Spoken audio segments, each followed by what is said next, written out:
this is how, it all happened. You had the Quran, the revelation of the Quran. It created a worldview. It led to the building of a culture.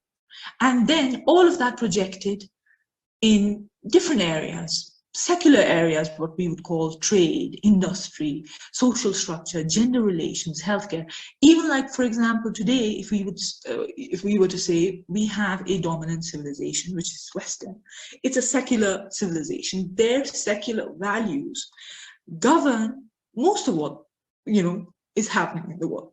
All of the policies, be it political, economic, social, everything. So this was for the Quran, for the Islamic civilization as well. Okay, so how the Quran influenced the first scientific revolution. Let's quickly go over it. What is a scientific revolution? It's a cultural shift, essentially, where you have earlier practices, those being changed into scientific modes of thinking. Right. So what I mean by scientific revolution, if you were to ask me, is from the 7th century till the 18th century in the Muslim world. Essential characteristics of the Islamic Golden Age are, you had the development of the religious sciences, the juridical sciences, then you had the development of the spiritual sciences, the Tasawwuf, al-Ihsan, then you had rational sciences, philosophy, kalam, all of that, and then you had the development of the physical sciences. They were interrelated, we're going to see that. So inshallah, I'm going to be sharing this presentation with you all. You can download that and read it at your own pace. So I'm just going to quickly go over this. Yeah. Now, this is very important. Now, what are the ways in which the Quran influenced the Islamic scientific revolution? We need to understand how did it all happen? Because the moment we understand how it all happened, we can resurrect that. We need to understand that mechanism. So number one, it provided the initial impetus. Number two, the Tawhidic philosophy of science. Science functions only with a philosophy. It needs to have a philosophy. The philosophy of science back in the Islamic Golden Age was Tawheed. So for us, Tawheed today is a central part of our religious life. It is not a central part of our scientific careers or our economic pursuits. But for them, Tawheed was the center of all of their activities and aspects of their life. And then practical needs of the Ummah. As the Ummah grew, there were needs, and you had religion actually governing what science needs to be produced. So this whole idea of is religion opposed to science actually is completely meaningless when it comes to Islam, the Islamic civilization, because there you have Islam producing science, and we're going to see that, inshallah.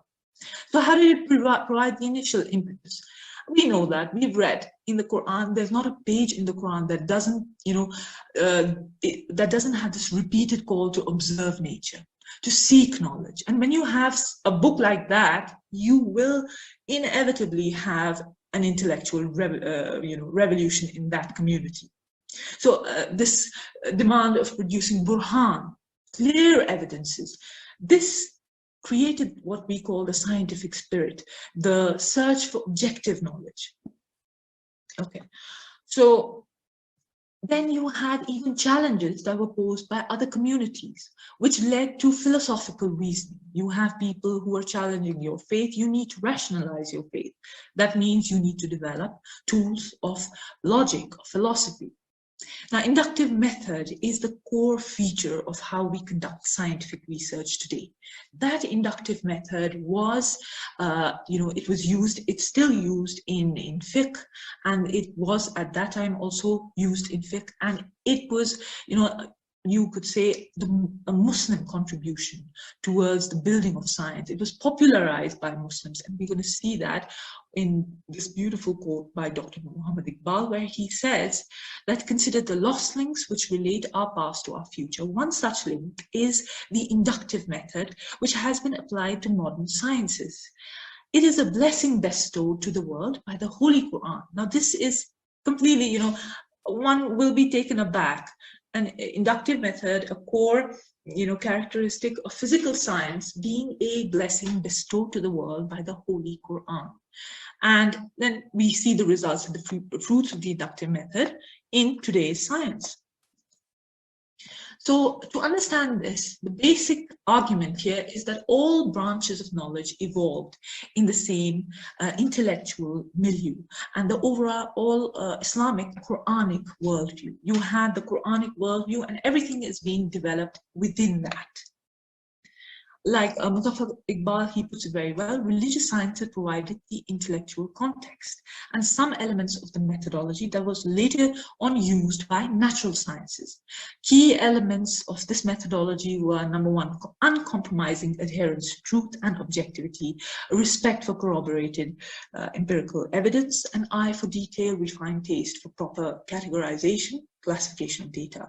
So it was only after the Quranic sciences had been firmly established and the earliest collections of hadiths that had been compiled that the Islamic scientific tradition emerged. So this is very important. This is how intimately science was connected with religious education in the Muslim world. Something which we really lack today, and we need to resurrect that. Again, it's the same scheme. You have the Quran building a worldview from the time of the Prophet ﷺ and centuries, even centuries after that, and that worldview creates a culture, an overall culture in which sciences are developed. You have the religious sciences firstly being developed, then the rational, and then the physical, all under this Quranic worldview. And, well, we talked about the Tawhidic philosophy of science, which is very important. This was the underlying principle that governed all science.